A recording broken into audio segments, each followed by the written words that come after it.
Muy buenas tardes, noches, mis queridos amigos. Un viernes más comentando esas cosas que pasan en nuestra iglesia. Como siempre, comenzamos rezando, porque aquí no se trata de dar noticias, sin más. Se trata de ayudarnos a la hora de querer, conocer y vivir nuestra fe en la iglesia de Jesucristo. En el nombre del Padre, y del Hijo, y del Espíritu Santo. Amén. Dios te salve María, llena eres de gracia, el Señor es contigo. Bendita tú eres entre todas las mujeres, y bendito es el fruto de tu vientre, Jesús. Santa María, Madre de Dios, ruega por nosotros pecadores, ahora y en la hora de nuestra muerte. Amén. En el nombre del Padre, y del Hijo, y del Espíritu Santo. Amén. Buenas noches, ángeles. Buenas noches, María José. Vamos a empezar con nuestra semana. Vamos con las noticias. Y queremos comenzar las noticias de esta semana hablando de lo fundamental. Y es que comenzamos mañana la Semana Santa con el Domingo de Ramos. Entramos en la semana más importante del año. Y quería comenzar comentando cómo la va a vivir un año más el Papa Francisco. El Papa Francisco nos han dicho que va a presidir todas las celebraciones. La verdad es que hace tiempo que no preside litúrgicamente porque no se siente con capacidad, sabe que está enfermo, pero sí va a estar en cada celebración, va a estar presente en todas ellas. Y hay un gesto que el Santo Padre hace todos los años y además lo hace con una dedicación y un entusiasmo realmente increíbles, que es el gesto del lavatorio de los pies. Fíjense que aunque el Papa a veces no pueda presidir físicamente la celebración de la Eucaristía, el lavatorio de pies sí lo hace. Y sabemos que el día de Jueves Santo, a las 4 de la tarde, visitará la cárcel de mujeres de Revivia en Roma para el lavatorio y la misa con las reclusas. Dice el Papa Francisco que el lavatorio es un símbolo elocuente de las bienaventuranzas. Y dice con Santo Tomás de Aquino que con una acción tan extraordinaria como el lavatorio de los pies, Cristo quiso mostrarnos todas las obras de misericordia. En la iglesia teníamos unas normas para el lavatorio de pies, según la cual debían ser varones del pueblo de Dios. El Papa cambió esta norma de forma que el lavatorio se haga con miembros del pueblo de Dios, independientemente de que sean hombres o mujeres. Es un gesto emocionante, el lavatorio de los pies, que a mí personalmente como sacerdote me emociona cada año. Creo que es de los momentos más extraordinarios. Que el Papa Francisco lo quiera hacer y lo quiera hacer lavando los pies a unas reclusas, me parece que es algo hermoso y que todos como pueblo de Dios agradecemos y valoramos. Bueno, pasamos a otra cosa. Pues sí, porque en estos días, hoy, se clausuraba la sexta Semana Social Brasileña, que es una semana que organiza la Conferencia Episcopal de Brasil con un lema este año: construir una sociedad más justa en la que se viva la fraternidad universal y la amistad social. La iglesia en Brasil es una iglesia para tomarla muy en cuenta, porque en Brasil tienen 455 obispos, 9.222 parroquias y aproximadamente 15.000 sacerdotes y 45.000 entre religiosos y religiosas. Ha sido además Brasil una nación pionera en la teología de la liberación, la opción por los pobres y las comunidades de base. Bueno, pues el Papa Francisco ha querido enviar un mensaje a esta sexta Semana Social Brasileira, que dice el Papa que la Semana Social Brasileña se propone como un camino hacia una iglesia en salida, acompañando a los más pobres en su lucha por la vivienda, la tierra y el trabajo. En la iglesia, la verdad es que hay palabras y frases que seguimos empleando, pero yo creo que sin darnos mucha cuenta realmente de lo que estamos diciendo. Una de las frases que se dicen y que el Papa Francisco dice también en esta ocasión es una iglesia en salida. Y yo me hago una pregunta. ¿Una iglesia en salida o una iglesia en desbandada? Porque miren, Brasil, la gran tierra de las comunidades de base, de la opción por los pobres, de la teología de la liberación, la tierra de Leonardo Boff, nada menos Leonardo Boff, pues en el año 2010 el número de católicos en Brasil era aproximadamente un 64%.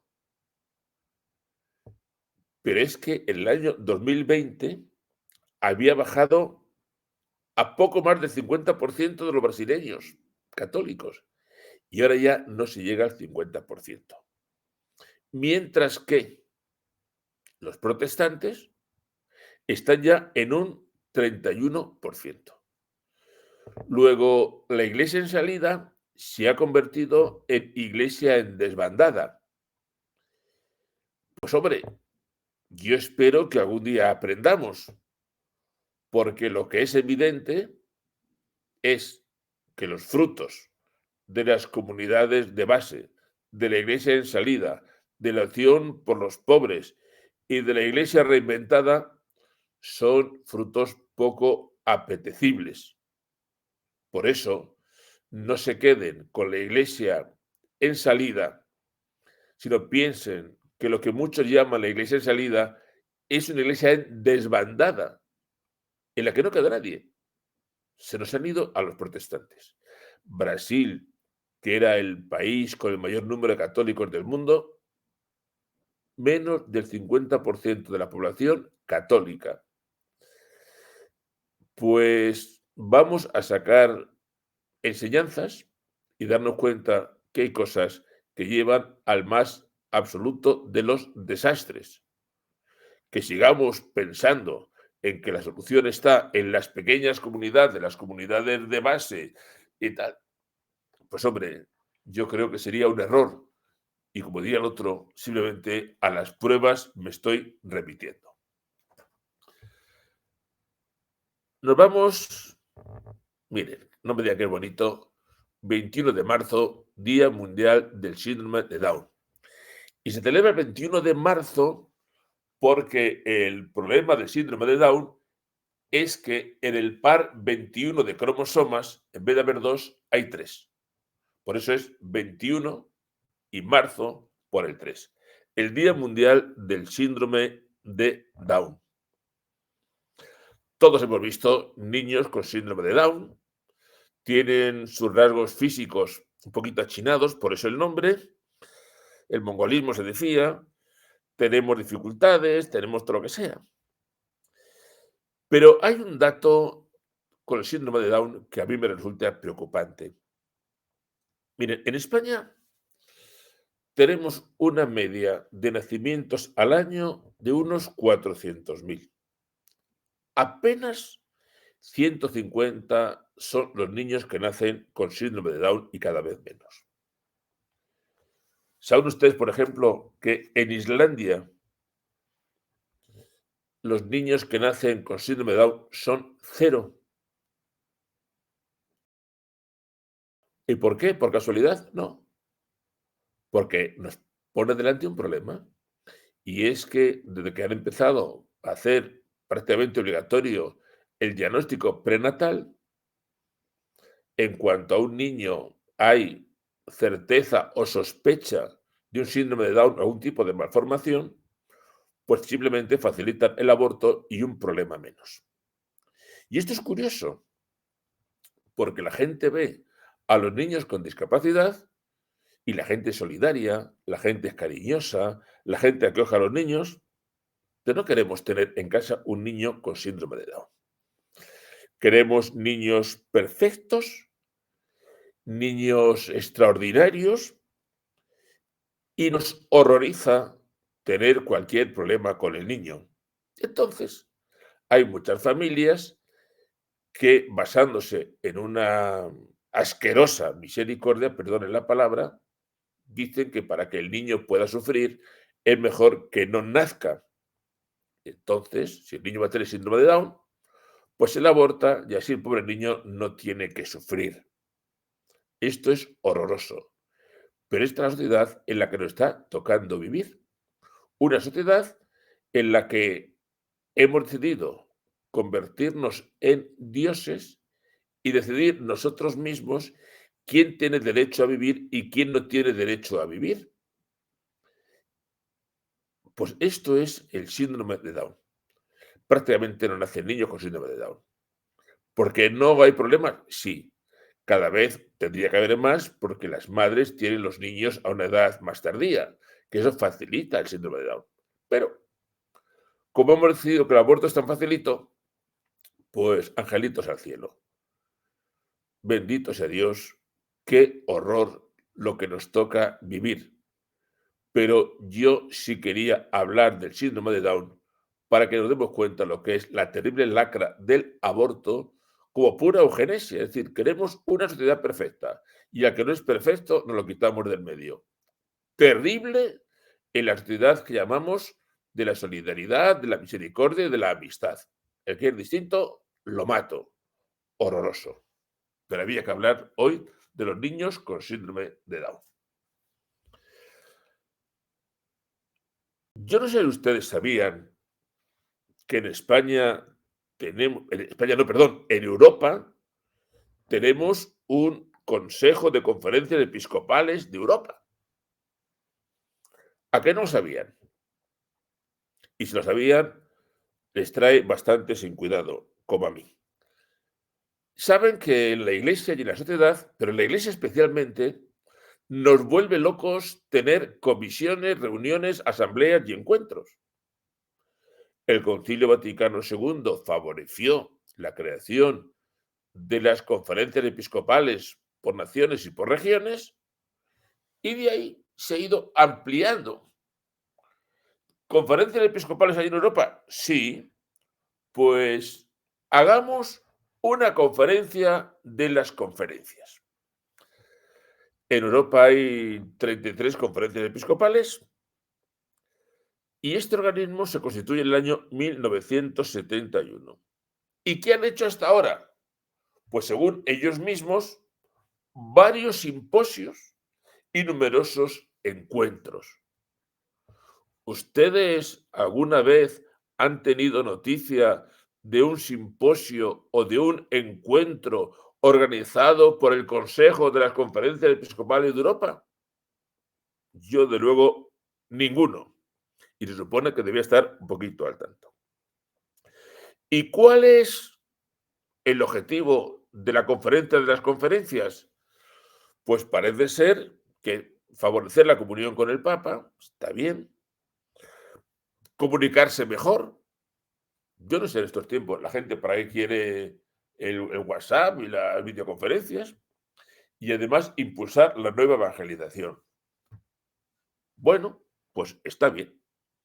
Habida cuenta que en Europa los católicos cada vez somos menos, la labor de este organismo no parece que esté siendo especialmente eficaz. Hasta ahora, esto es curioso, el Consejo de Conferencias estaba en Suiza, en la diócesis de San Galo. ¿Le suena a usted el diálogo de la diócesis de San Galo? Ahí es donde contaban que según el cardenal, creo que era el cardenal Daniels de Bélgica, se reunían unos cuantos cardenales a conspirar para cargarse a Benedicto XVI, por favor, y ver qué hacer con la iglesia desde la muerte de Juan Pablo II. Pues ya ves, estos tenían sede en la diócesis de San Galo, cosa más curiosa, y han decidido que dejan San Galo y se van a Roma, que la sede la van a tener en Roma. Bueno, interesante que en la iglesia en salida o en desbandada, descentralizada y sinodal, todo se marche a Roma. Pero no hemos quedado que había que descentralizar y ser la iglesia de las periferias, pues todo el mundo a Roma. Insisto, ¿y esto sirve para algo? Pues habida cuenta que Europa pierde al año más de 300.000 católicos, la eficacia de la conferencia de las conferencias parece manifiestamente mejorable. Yo creo que no sirve para nada. Pero bueno, un organismo más viajes, más encuentros, más diálogos y seguimos perdiendo feligreses. Pero reuniones, por favor, que no nos falten.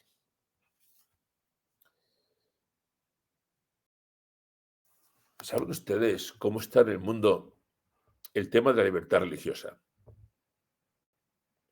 Ahí tienen en ese mapa los países en los que la libertad religiosa está más dañada. Y dicen, ayuda a la Iglesia Necesitada, que luego, por cierto, hablaremos de ellos, que estamos cada vez peor. Dicen, por ejemplo, países como China, Corea del Norte, India, Nigeria, Afganistán, Arabia Saudí, Irán, Nicaragua, cada vez peor en libertad religiosa. Dicen que en el mundo ahora mismo 28 países, el 14% de los países del mundo están sufriendo graves persecuciones contra la libertad de culto. Y nos dicen además que los más perseguidos somos los cristianos. Llega a decir ayuda a la iglesia necesitada que más de 500 millones de cristianos viven en países donde se va violando habitualmente la libertad religiosa. En Occidente, que parece que la persecución es menor, estamos sufriendo lo que se llama la persecución blanca. Es decir, se ataca la libertad de pensamiento, se ataca la objeción de conciencia, se ataca la libertad de prensa, y en España dicen que están existiendo muchas dificultades para educar a los ciegos según las propias convicciones, que la objeción de conciencia se está restringiendo mucho.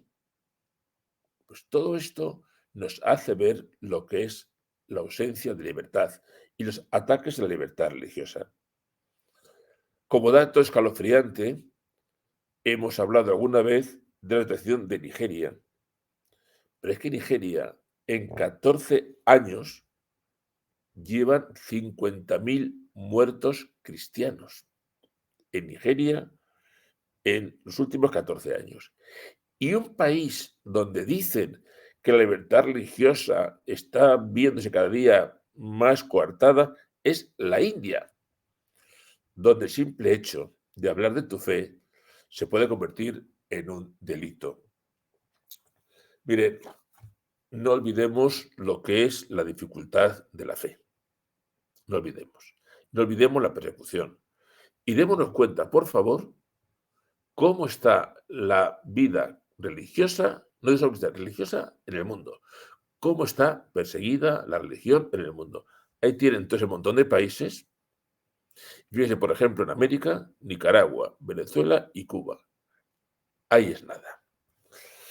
Pues vamos a seguir avanzando. Miren, persecución religiosa, cómo están las cosas y cómo está viendo la gente su fe. Terrible.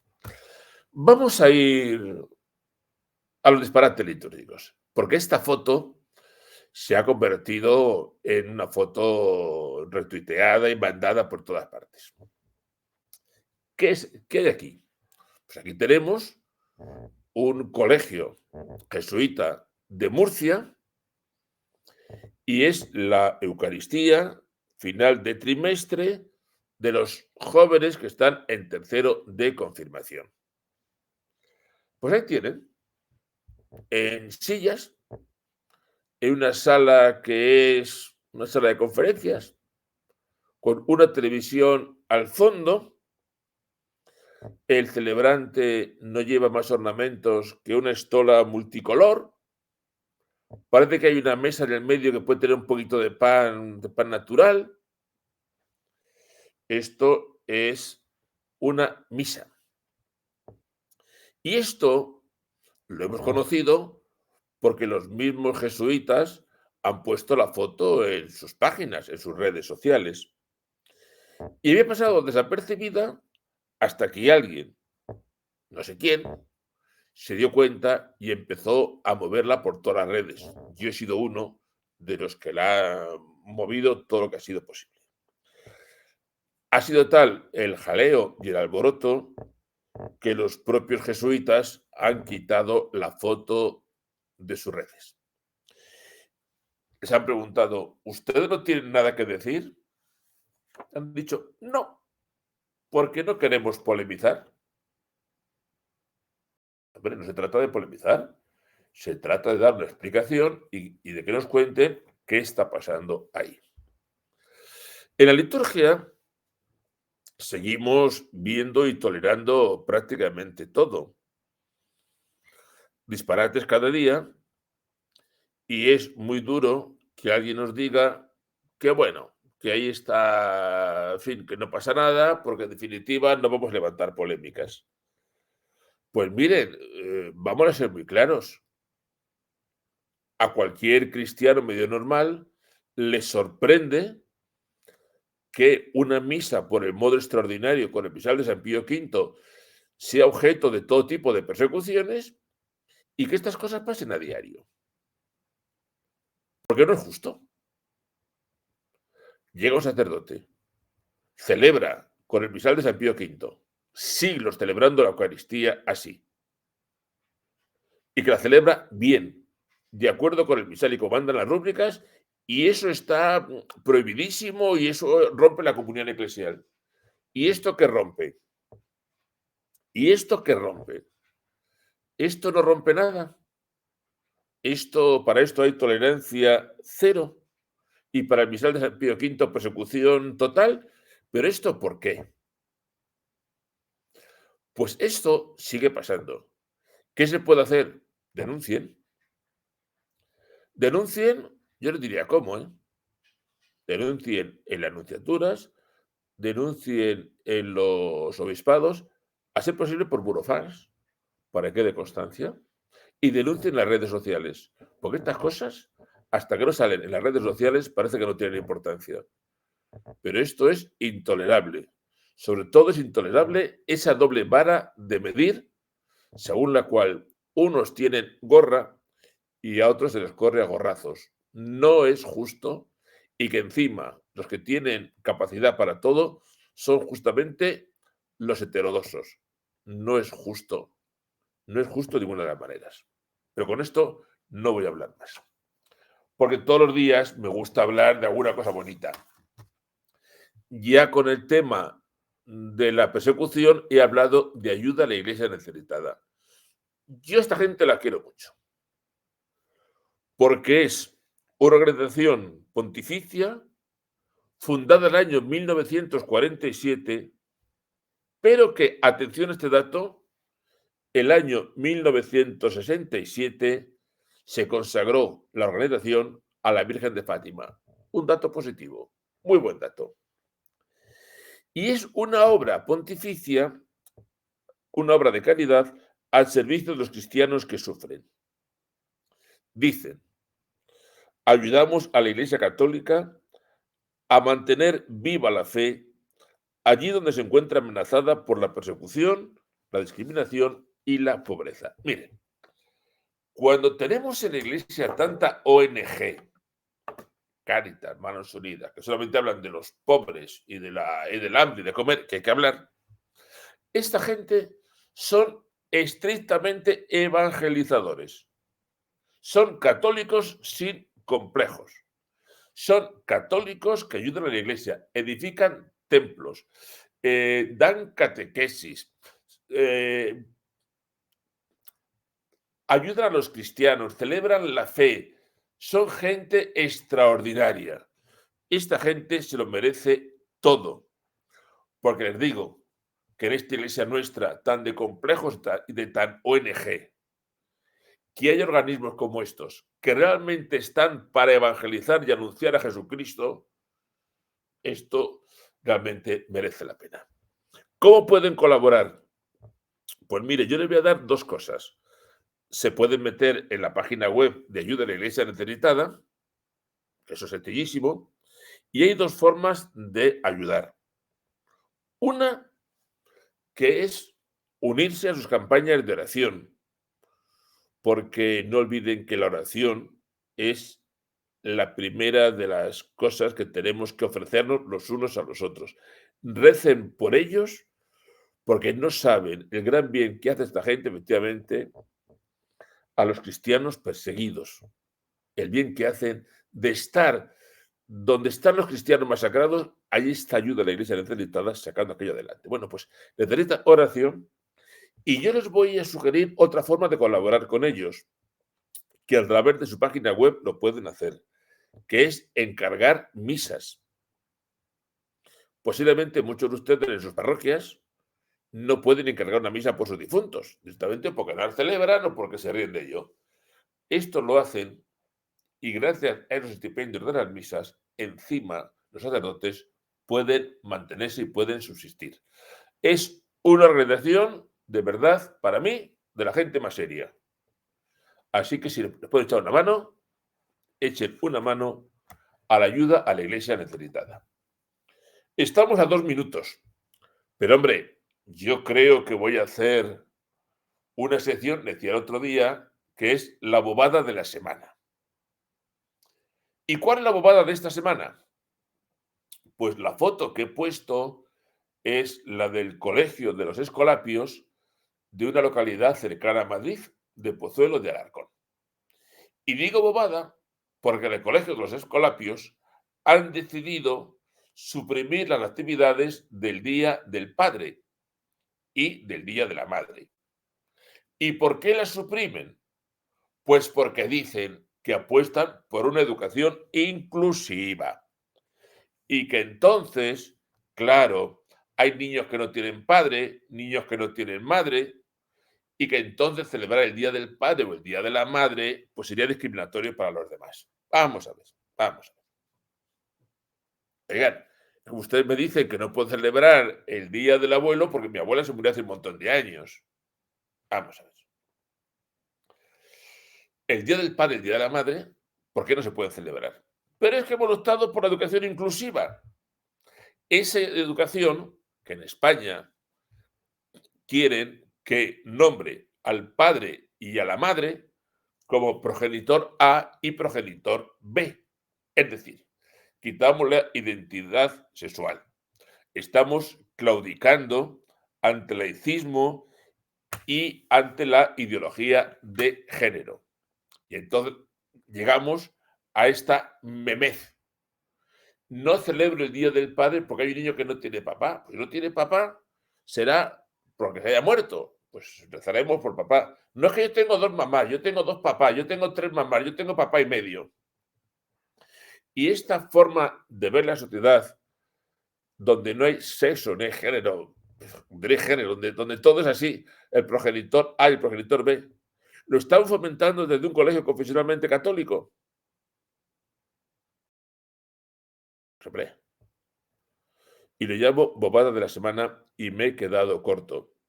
Pero cuando nos da por hacer el ridículo, realmente es que somos increíbles. Oigan, las 9:30, ¿eh? Un momento, Rafael, que hay una cosa que todavía les tengo que decir. La semana que viene no tenemos nuestra sección de noticias. El próximo viernes es Viernes Santo y un servidor tiene cosas mucho más importantes que hacer que este noticiario. Y ustedes también, el Viernes Santo, deben tener cosas mucho más importantes que hacer que conectar el ordenador o el teléfono móvil. Es el Triduo Pascual. Por favor, vamos a centrarnos en lo que tenemos que centrarnos. Yo estaré entre mis procesiones, mi oración y mis cosas. Así que en la noticia nos veremos dentro de 2 semanas, si Dios quiere. Celebren un magnífico Triduo Pascual, únanse a Cristo, el Señor que se da, celebren gozosos la Pascua y en 2 semanas nos vemos. Socio está por ahí de paseo, no sé, haciendo su vida. Recibimos la bendición y despedimos hasta dentro de 2 semanas, si Dios quiere. Que la bendición de Dios Todopoderoso, Padre, Hijo y Espíritu Santo, descienda sobre nosotros y nos acompañe siempre. Viva Cristo Rey, hasta dentro de 2 semanas, si Dios quiere.